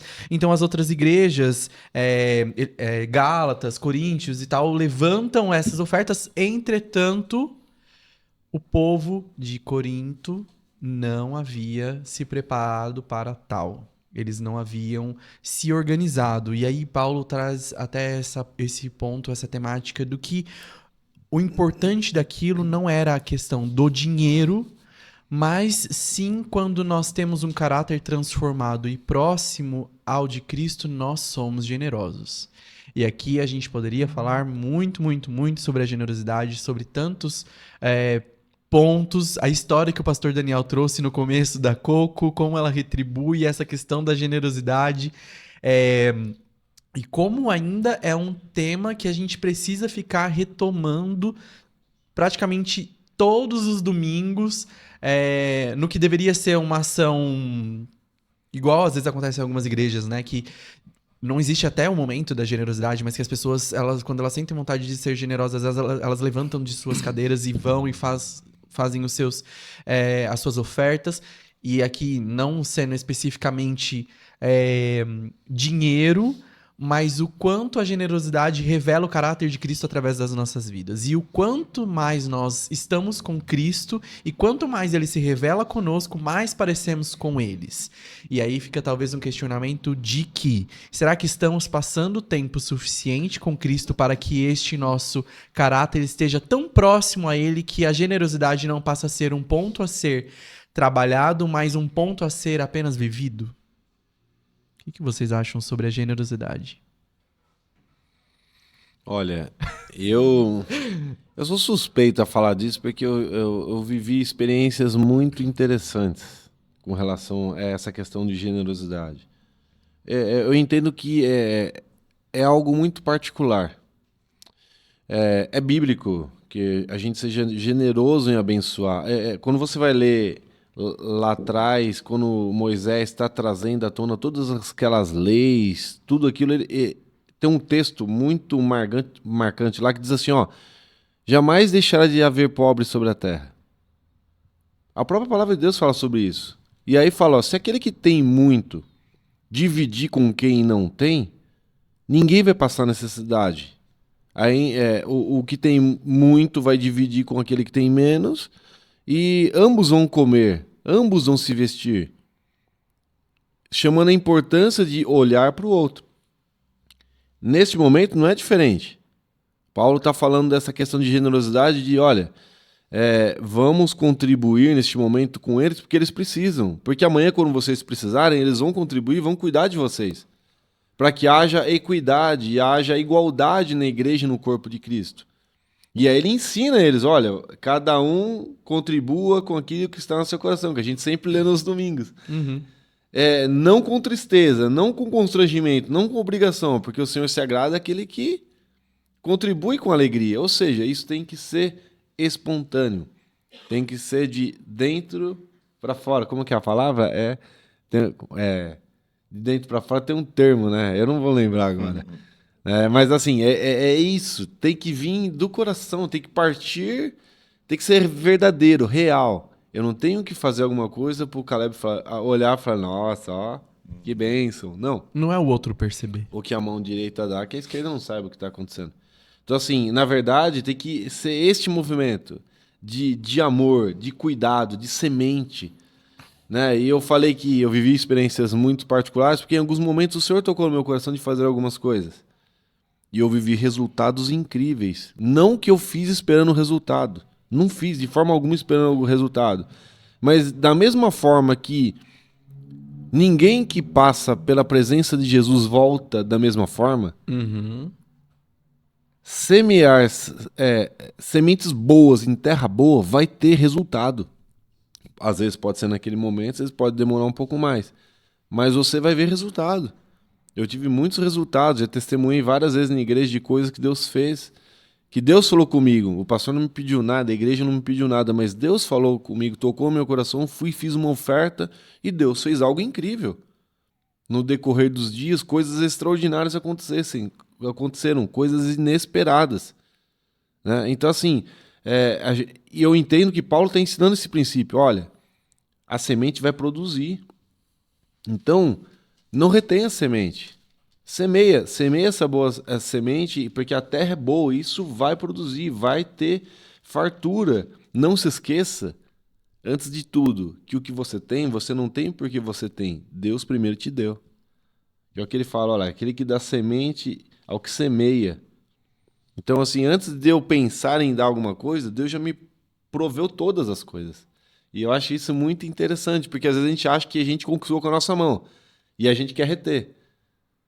E aí ele está ensinando um princípio, olha, o que você tem hoje, você não tem por você tem porque Deus te deu. Então não tenha medo de dividir com quem não tem, porque amanhã pode ser você que está precisando receber uma semente em vez de dar. E aí, como é que vai ser? E ele está ensinando a igreja a ser uma igreja equalitária, uma igreja que divide aquilo que tem para suprir os santos em suas necessidades. Eu acho isso muito importante, né? Nos dias de hoje, ainda com tanta desigualdade social, qual o tamanho do trabalho que a igreja pode fazer, que vem fazendo? Uhum. Distribuindo cesta básica, levando recursos, remédio, comida, pão para aqueles que precisam, né? Isso é bíblico, isso faz parte da nossa essência enquanto igreja, né? E ser generoso, às vezes, acho que parece que fica um pouco distante da gente entender a profundidade do ser generoso. Porque a pessoa generosa, pensa numa pessoa que você tem como exemplo de generosidade. É uma característica tão marcante que ela se evidencia em tudo que a pessoa faz. Ela é generosa em tudo que ela faz, na entrega que ela dá. Então, mais do que ser num momento, mas de viver sendo generoso. De sempre entregar o que é o seu melhor. E isso não só... Lógico que aqui ele traz essa visão da parte financeira, né? Igual hoje aqui na comunidade. Como que nós podemos, às vezes, ser generosos durante os nossos dízimos e ofertas, cumprindo o princípio que nos foi deixado, né? A gente pode trazer alimentos para o share, compartilhando com famílias que precisam. Agora a gente está com um projeto de revitalização do Salão Azul, que você pode contribuir com um prato doce, ou então você pode adquirir o seu prato doce no final do culto para sua família. São diversas formas, mas a generosidade ela não fica somente nessa parte do dar tangível, mas também do intangível. Quando você vai sair com uma pessoa e você não utiliza o seu celular e fica 100% falando com ela, ouvindo e entendendo o que ela tem para compartilhar com você, é uma forma de você ser generoso e estar presente de fato para aquela pessoa. E aí essa característica de generosidade, ela se abrange a muito mais coisas nas nossas vidas. Porque parece que fica a generosidade só quando envolve algo monetário. Mas o quanto ser generoso extrapola o que é monetário. Tanto é que depois Paulo fala da pobreza, de fato nós somos ricos pela graça. Por aquilo porque a riqueza não é isso que nós temos aqui, mas aquilo que nós recebemos de Jesus. A graça, o favor imerecido. Né? Então, eu acho que fica um desafio muito grande nas nossas vidas de como transpor a generosidade em todos os pontos das nossas vidas, apesar de ser um tema super falado, comentado, mas ainda carece muito da nossa atenção. É que generosidade também a gente acaba tornando isso muito objetivo e materializado. É como se generosidade tivesse uma conexão com volume, quantidade, né? Então, igual de repente você pede para alguém arrumar o seu prato de comida. Daí você fala assim, arruma para mim o meu prato que eu vou almoçar, mas pode ser bem generoso, tá? Daí a gente acha que o ser generoso é caprichar no prato, fazer um prato mais cheio, tá ligado à quantidade. Mas, na verdade, essa generosidade tá ligada à virtude, que daí não é uma coisa pontual, mas é uma maneira de existir, uma maneira de ser, né? E generosidade, essa palavra no grego, ela se pauta num lugar de singeleza, simplicidade. Generosidade é ser simples, é uma virtude de simplicidade, de sinceridade. O que é sinceridade? Essa palavra sofreu uma transformação na raiz etimológica, né? Porque vem do sem cera. O sem cera virou o sincero, né? E o sem cera era aquele móvel que daí, na hora que ia ser colocado em exposição para ser vendido, ele tinha uma certa imperfeição e daí passava cera para enganar, né? Encobrir aquele defeito, né? Para manter o valor dele, porque ele é perfeito, mas encobriu, né? Uma aparente deficiência. Então faltou simplicidade, faltou, né? Esse lugar, né? Que a pessoa poderia apresentar na essência do que aquele imóvel realmente é, né? Então, o momento da oferta, né, dos nossos dízimos ou da nossa voluntariedade no servir, aquele lugar que muita gente fala, né? Quem ama, dá, tem prazer em dar. Não é um esforço você dar alguma coisa para sua esposa. Não é um esforço você ofertar um melhor para o seu filho ou até mesmo para Deus, porque a gente ama. E quando a gente ama, a gente tem prazer, porque essa é a nossa essência. É uma virtude que acompanha a nossa essência, né? Então, até uma frase que eu usei hoje de maneira pontual, né? Ninguém é tão pobre que não tenha nada a dar, a oferecer. E ninguém é tão rico que ele não tenha um espaço ou não possa também receber, né? Então, assim, a gente vê que algumas igrejas se destacam nessa oferta para os necessitados, que eram igrejas pequenas e que eram igrejas necessitadas, e da sua necessidade eles, assim, surpreenderam, porque sendo necessitados, levantaram uma oferta ainda e mandaram para lá. E, de certa forma, Corinto, uma igreja que daí teria posses, condições de fazer, de certa forma são meio omissos nesse sentido e não o fazem e ficam esperando, né? Ficam esperando, de repente, até para deixar de fazer, né? Então, porque de repente o faziam de maneira hipócrita, como o fariseu, na sua religiosidade, quando ele ia trazer o seu dízimo, ele tocava a trombeta, chamava a atenção de todo mundo para que todo mundo visse, nossa, ele está trazendo o seu dízimo, a sua oferta. Então era um hipócrita, ele não era sincero, né? Eu acho que é muito forte aqui nessa parte. Bom, pelo menos pode ser para mim que talvez eu precise rever esse ponto. Lembra que, gente, vai ter um dia que meu pai vai vir com uma blusa que eu dei para ele já de Dia dos Pais adiantado. Belíssima. Uau. Eu tô avisando a igreja para que ele não deixe no armário. Mas olha, eu não fui generoso, eu acho. Porque eu achei que eu estava sendo generoso comprando o melhor. Mas você lembra que eu te mandei na mensagem? Falei assim, pai, você trate de usar essa blusa, porque ela foi muito cara. Então acho que eu não fui muito generoso nesse ponto, gente. E aqui, Paulo fala que se você não é generoso, então você não foi transformado. Olha, talvez eu precise me converter amanhã. Amanhã, por favor, faça um apelo que eu vou lá na frente e aceitar Jesus de novo e ver se eu vou ser transformado. Porque, por isso que eu acho que chama muito a atenção. E porque precisamos falar sempre sobre isso. Porque precisamos ser constantes na generosidade. E generosidade não tem a ver com lugar de emotivo. Que eu fiquei emotivo e faço aquilo naquele momento, né? Mas tem a ver com esse lugar da essência, da virtude. Quer ver um lugar que aproxima a gente bastante? É a viúva, que dá a oferta maior do que todos aqueles que lançaram no gasofilácio, né? Jesus olha e fala assim, na verdade, essa mulher, ela deu a maior oferta.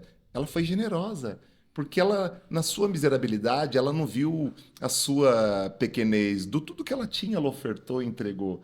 Agora, os outros que levaram, de repente, levaram até quantidades e valor monetários maior do que as moedas que ela lançou no gasofilácio. Mas eles lançaram daquilo que lhes sobejava, Então, tipo assim, não foram generosos, né? Então, não é a quantidade, o volume, né? Mas é o coração, né? Então, aquela mulher, as moedas que ela lançou no gasofilácio chamou a atenção de Jesus, né? Justamente porque ela estava sendo generosa, né? Prometo que a intenção quando eu comprei a blusa foi de muita generosidade. Pode esquecer a parte da mensagem. Ai, meu Deus. Mas eu acho que isso é muito legal, da gente ler e tentar trazer para o nosso dia a dia. Porque aqui na Bíblia são realidades históricas daquele momento. E não que elas não deixem de ser aplicadas no nosso dia a dia, no contexto que temos hoje, mas eu acho que fica o grande desafio para que a gente possa sondar realmente as nossas vidas e entender aonde a gente precisa gastar um tempinho a mais para ser forjado e parecer mais com Cristo. Né? E acho que não deve ter problema nenhum a gente falar sobre isso do tipo, caramba, não fui generoso, preciso trabalhar isso. Sabe? Eu acho que esse é um grande desafio para nós cristãos de poder transpor na nossa realidade, nisso que faz sentido para mim, porque depois que eu li e que a gente conversou aqui, talvez numa próxima atitude como essa, eu vá refletir e entender, será que eu tô sendo generoso realmente? Uhum. Mas daí é interessante, tipo assim, a gente falou um pouco no campo conceitual, né, do que seria o conceito da generosidade. Mas daí, aqui no que ele está tratando, ele traz uma ampliação, né? Ele fala, por que isso? É porque nesse serviço, primeiro, o nome do Senhor vai ser glorificado naquele que supre. Porque daí aquele que recebe, porque ele é um necessitado, ele vai dizer, ele vai glorificar a Deus porque ele foi suprido. E vós que na liberalidade contribuís, Deus também será glorificado pela obediência com a qual você assiste ao necessitado. Então, tipo assim, Deus é glorificado através dessa generosidade. Deus é glorificado pelo suprimento do necessitado. Então, o que está em pauta é Deus, não é porque, de certa forma, a religiosidade olhava o ato, o comportamento. E ele está falando que não é o comportamento, mas é aquilo que a Deus é atribuído por conta desse lugar de suprimento e obediência. Então, assim, uma ampliação, né? Tá para além da maneira que eu me comporto. Sim. Sempre volta naquele campo da real motivação, né? Da real motivação. O que me motiva a fazer o que eu Exato. faço? E ele está ensinando eles, olha, isso tem que partir do coração. Tem que ser verdadeiro. Porque Deus se agrada disso, desta ação generosa e verdadeira, dessa doação verdadeira, né? E sabendo que vai produzir resultado, né? Para quem recebe e para você que está semeando. Mas pense nisso como algo natural e verdadeiro e que aponte para Jesus, que aponte para Deus, que aponte para a obra, né? Que ele seja glorificado. O final de tudo é o nome dele que vai ser glorificado, não é de quem deu e nem de quem recebeu. Exato. E até aqui no estudo lá que eu tava lendo, ele traz, né, então, uma frase de efeito. Ser cristão é tornar-se mais generoso. Porque essa é uma característica de Cristo.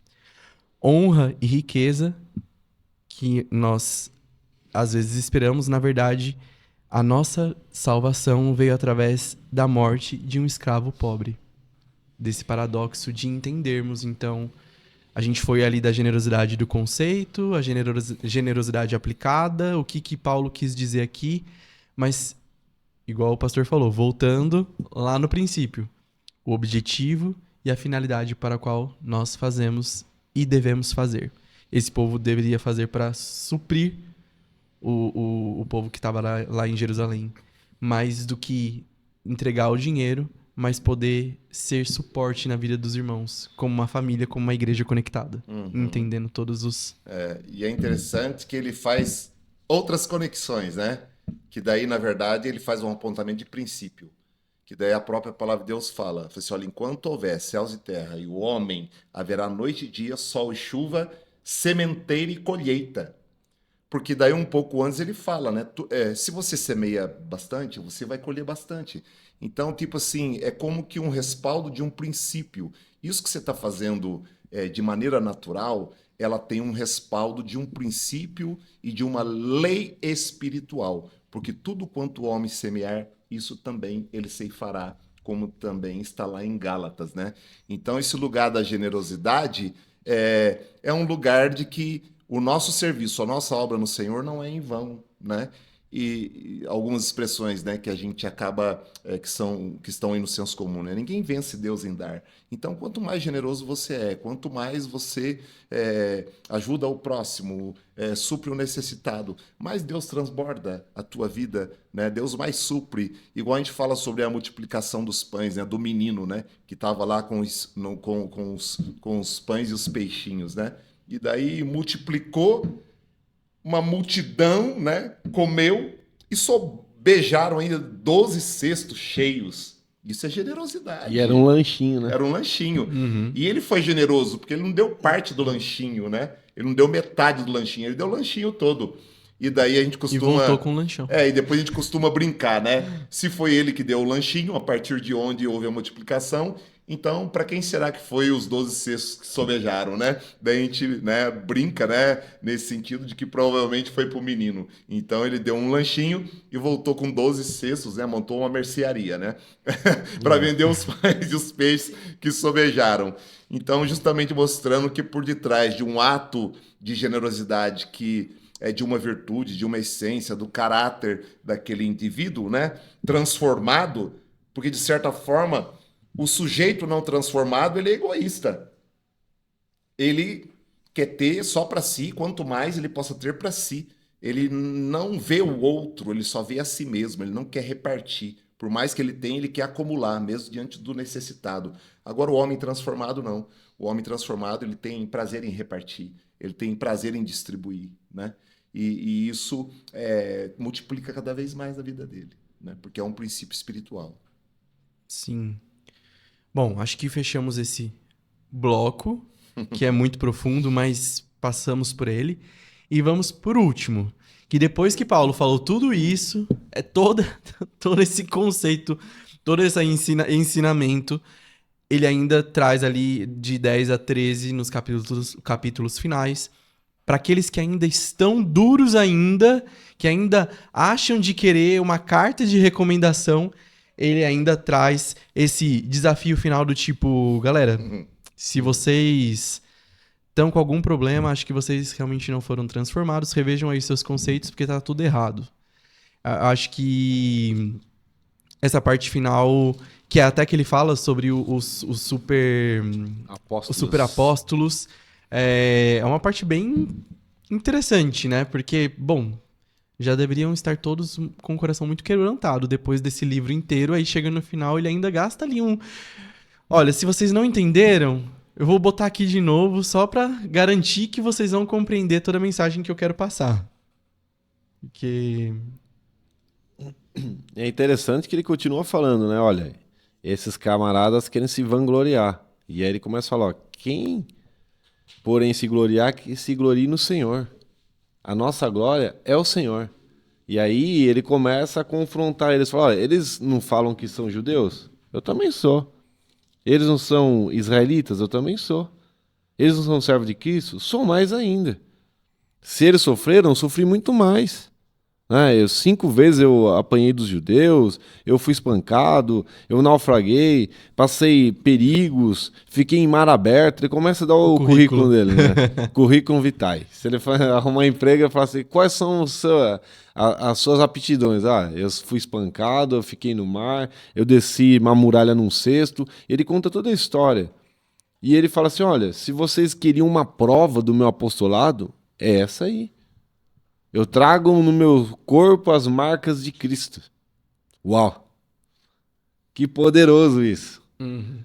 E aí ele chama a atenção de novo. Fala, olha, eu trago isso no meu corpo como resultado que vocês podem ver, que vocês me conhecem. Como toda a oferta que eu fiz em amor por vocês, em noites sem dormir, em naufrágios, passando fome, passando frio. Mas por quê? Para gloriar no Senhor. E é onde ele confronta esses super apóstolos, né? Que ele cita aqui. Que ele vai falar, olha, todas as características que vocês entendem que um desses homens tenha que ter, eu também tenho. Uhum.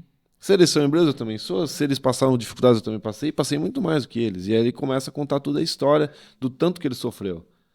É assim. Mas eu acho interessante que em tudo isso ele quer falar ainda, olha, que ainda assim... a minha glória não é essa. A minha glória é o Senhor. Uhum. É. É interessante que dele fala, né? Quisera eu que me suportasseis um pouco mais na minha loucura, né? Então eu já tava assim, Paulo tá louco, né? Esse cara tá pirando, tá ficando louco, né? E daí, assim, na verdade, o meu receio é que a mente de vocês tenha sido seduzida assim como a mente de Eva, né? Porque a mim vocês não suportam, não toleram, né? Os quais eu tenho paternidade. E esses camaradas aí que pregam um Jesus que não é o Jesus que vocês receberam, né? Que não é o evangelho ao qual vocês ouviram, e a eles vocês ainda o tendes, né? Próximos de vós, e a eles vocês toleram e respeitam. Né? Então, tipo assim, parecia que havia realmente uma cegueira espiritual, né? Que estavam fechados para a sã doutrina, né? Fechados os olhos para a sã doutrina, e com a mente e o coração pervertido, né? Seduzido por aquilo que aqueles falsos apóstolos e mestres estavam anunciando naquele lugar, né? E aí ele fala lá no 12:9. Minha graça é suficiente para vocês, pois meu poder se aperfeiçoa na fraqueza. Acho que esse versículo E sabe o que é dá interessante? Então, mas sabe o que é legal aqui? Porque assim, de novo, né? Ele dá todas as características, o currículo dele aqui, como nós falamos, e aí isso, sei lá, pode até distanciar, causar aquela visão de novo, né? Pô, olha o que esse homem conquistou, o que ele fez, o que ele passou. Então, parece distanciar de novo, né? Parece que ele é um super apóstolo agora. Só que aí no capítulo 12 ele fala, olha... puxa de volta. Aí ele fala, olha, mas assim como vocês, eu sou exatamente humano e fraco igual. Eu tenho um espinho na carne, eu tenho um problema, eu tenho uma situação aqui que foi me colocado, né? E até esse texto que você cita, porque ele ora ao Senhor. Nós falamos isso no seminário hoje. Ele pede ao Senhor 3 vezes. Ele ainda fala assim, eu orei 3 vezes. Não foi nenhuma vez. Eu gastei 3 vezes pedindo a Deus, olha, tira esse negócio de mim. E aí o Senhor fala para ele, não, a minha graça te é suficiente. Trazendo de novo a humanidade, ou seja, você vai ter que conviver com isso. E aí ele fala, e eu sei que Deus fez isso porque para quebrar a minha arrogância. Para que eu não me gloriasse em todo esse meu currículo, em tudo que eu fiz. É para sempre me lembrar de que, embora eu tenha feito todo esse monte de coisa, eu ainda sou carne, eu ainda sou fraco, eu ainda sou humano. E eu ainda estou suscetível às mesmas paixões que todo mundo. Meu, que coisa incrível, né? Assim, eu me admiro com uma pessoa como essa. Sim. E mais uma vez Sem estratégico. ostentação, né? Sem ostentação, sem orgulho, sem arrogância, que era uma característica anterior dele, né? Enquanto perseguidor dos cristãos, né? Então ele se fazia valer desse lugar do orgulho, da arrogância. E agora a gente vê, né, um homem transformado pelo poder de Deus, porque daí ele ocupa um lugar de simplicidade, ele não julga, ele está fazendo um convite para uma autoavaliação e reflexão. Porque ele, tipo assim, não sou eu que estou dizendo, não estou acusando vocês. Então, até se vocês acham que vocês são de Cristo e que vocês têm alguma coisa de Cristo, então examinai-vos a vós mesmos, né? Então, olha para vocês e façam um exame pessoal para, de repente, vocês tentarem perceber se vocês estão aprovados ou, de repente, até já reprovados. Uau! Né? Então, ele fala assim, eu não estou aqui numa responsabilidade no sentido de julgar vocês como certo e errado. É vocês que devem fazê-lo refletindo a respeito das suas próprias vidas, né? Então, olhem, analisam, reflitam sobre vocês mesmos, né? Para ver se vocês estão aprovados ou, de repente, já reprovados, né? E que peso, né? Já pensou se você considerar que você já está reprovado? Uma chamada, tipo assim, vocês estão achando que eu sou responsável por tudo isso? De vocês se sentirem culpados? Não. A responsabilidade é de vocês. Olhe para vocês mesmos, porque é vocês que são responsáveis por saber se são aprovados ou reprovados. Uau! Né? Então, aquele lugar que daí, né, eu sou o meu próprio algoz, né? Sobe um nívelzinho, né, da responsabilidade.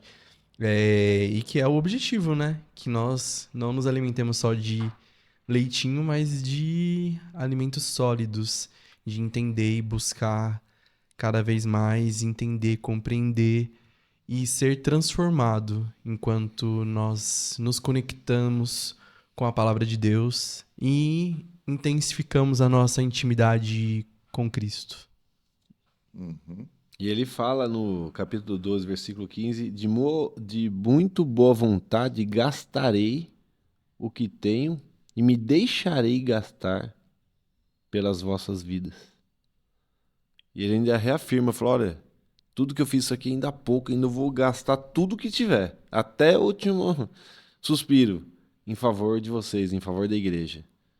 Assim, o amor que ele tinha por aquela igreja, por aquelas pessoas, relacionamento, cuidado. De novo, né? Voltando na mesma história do começo aqui do nosso bate-papo, né? Do relacionamento. É isso aí. Bom, acho que passamos por todo o livro. E assim como a gente fez lá no primeiro, acho que nós comentamos muitas partes, mas rapidamente, pai, e depois o pastor Daniel. O que nesse livro te traz mexe mais com você? O que eu, assim, me chama muita atenção é esse lugar que a gente vê no apóstolo Paulo, de certa maneira, demonstrando essa transformação que houve na vida dele, de demonstrar um amor abnegado, né? Assim como o amor de Cristo foi um amor abnegado em favor dele. Então, como pai espiritual dessa igreja, ele não deixa o coração dele ser tomado pela frustração, né? Pela decepção com o comportamento deles, né? Mas ele mantém-se no mesmo lugar de amor abnegado, vós pelos quais eu sofro mais uma vez dor de parto. Um negócio meio estranho, né? Tipo assim, é possível sofrer dor de parto 2 vezes pelo mesmo filho, né? Então, tipo assim, a mãe que teve um filho sofre aquelas dores e agora vou sofrer dores de parto, e sendo que ele já nasceu e ele está fora, né? Então, fala desse lugar, tipo assim, eu continuo com o mesmo amor, estou disposto a sofrer as mesmas dores, né? Porque eu amo vocês. Então, isso é algo que me chama muita atenção, um amor abnegado que ele tem.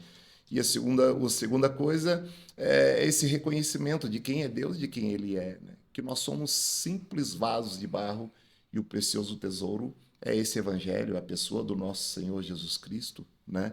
E que, na verdade, tipo assim, o poder está nesse evangelho, o poder está em Jesus, o poder está em Deus, e nós somos simplesmente um vaso, né? Um vaso que não tem valor algum, porque o que tem de precioso não é o vaso, mas é o que o vaso contém. Muito bom. Pastor? Eu gosto muito de uns versos que ele escreve no começo da carta, que ele deixa claro que, embora ele passou tudo que ele passou, viveu tudo que ele viveu, ele deixa claro que isso é para que as pessoas consigam ser capazes de se consolar uns aos outros. A hora que ele escreve, logo no começo da carta, no versículo 3 e 4 do primeiro capítulo: Bendito seja o Deus e Pai do nosso Senhor Jesus Cristo, Pai das misericórdias, e Deus de toda a consolação, que nos consola em toda a nossa tribulação, para que também sejamos capazes de consolar os que passam por alguma tribulação, por meio da consolação com que nós mesmos somos consolados por Deus. Isso, para mim, mostra um lugar muito de humanidade. E de que muitas vezes a gente passa algumas coisas que a gente fala, nossa, eu não precisava ter passado isso, mas eu passei. O que eu vou fazer com isso? E aí Paulo fala assim, olha, nós passamos muitas tribulações. Só que essas tribulações que nós passamos, elas servem para edificar a igreja e para ser consolo naqueles que passam as mesmas circunstâncias que nós. Mostrando que ninguém está isento de termos dias difíceis, né? De termos situações adversas. Nós vamos passar situações difíceis na vida enquanto estamos aqui.